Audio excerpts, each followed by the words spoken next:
playoff-wise, the pickings are still slim for the Lakers. Yes. They're 26 and 34. They already have as many wins as they did last season, so kudos to them. But they're 7 games back of a playoff spot as we speak. The Denver Nuggets at 33 and 27 are 7 games ahead of the Lakers in the standings.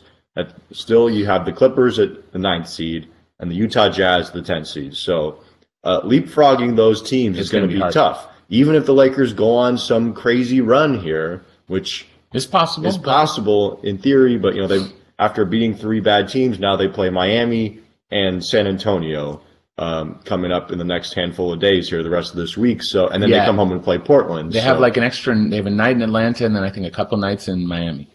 Yeah. And if you know the lifestyles in those cities, that's not a good thing. Especially not for a young team. Yes. So odds are is that they probably won't play well against Miami. I'm predicting that. They will get beat by Miami. But look at the loss column, Josh, right? Mm-hmm. Go all the way up to the Minnesota Timberwolves at number 3, right? 26 losses. Spurs are actually technically 4th, 25 losses. Pelicans, 26. Trailblazers, 26. Thunder, 27. Nuggets 27, Clippers 27. Now, we're recording this on Tuesday. The Nuggets and Clippers play, so if you're listening on Wednesday, you will already know the result. But one of the Clippers or the Nuggets will have 28 losses, right? And so for the Clippers, they still are very close to being the 3rd seed. Yeah. It's crazy, and I don't think they're good enough. Now, they haven't played as many games. The Wolves have played a ton of games. Yeah. And so now they've lost Jimmy Butler. The good news for them is that they don't have a busy schedule, so they just don't play as many games. Yeah. So that's great for them. They've got 38 wins. The Clippers only have 31, even though there's only 1 difference in the loss column. Spurs, 36, same idea. But the Clippers, I think, if they can stay healthy, even if they can't because they played well hurt, I think they have a real shot. The Thunder are obviously struggling. I feel like the Blazers still make it. The Pelicans, Anthony Davis is trying to will his team to the playoffs. I'm very impressed by what he's doing. Can he keep it up? And if he has any setback whatsoever, like if he has a sprained ankle that keeps him out 2 weeks, that team is in a heap of trouble. And I think the Clippers. So I really think the Clippers have a real shot at making the playoffs.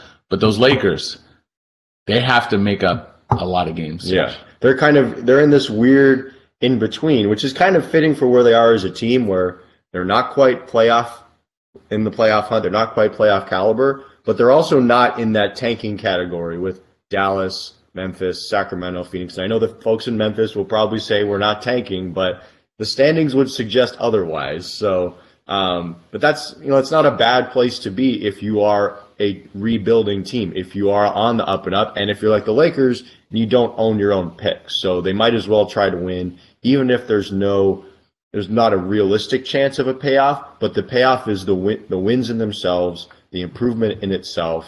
That is something to be gained. And if the last couple of weeks, maybe they have an outside shot and the guys at least get the juices flowing from it'd be great to have that for the team, sure. Yeah, absolutely. But they need the other teams to lose 7 games each. Yeah. Not each, but they need at least one of those teams to lose 7 games, assuming that they have the tiebreaker. And to win all the rest of the games, essentially. Well, I mean, that's if the Lakers go perfect at 7, right? So if the Lakers lose 1, those teams need to lose 8. And the Lakers have 22 more games, so that would be quite Luke Walton would have to replicate what he did in Golden State for the Lakers to make the playoffs. And so even if they get like 5 more losses, which is like a great finish, right? What was it? You said 22 left? So 17 and 5 would be a great finish. Yeah. That would put them at 43 wins? 43 wins. Which would be ridiculous and way beyond expectations.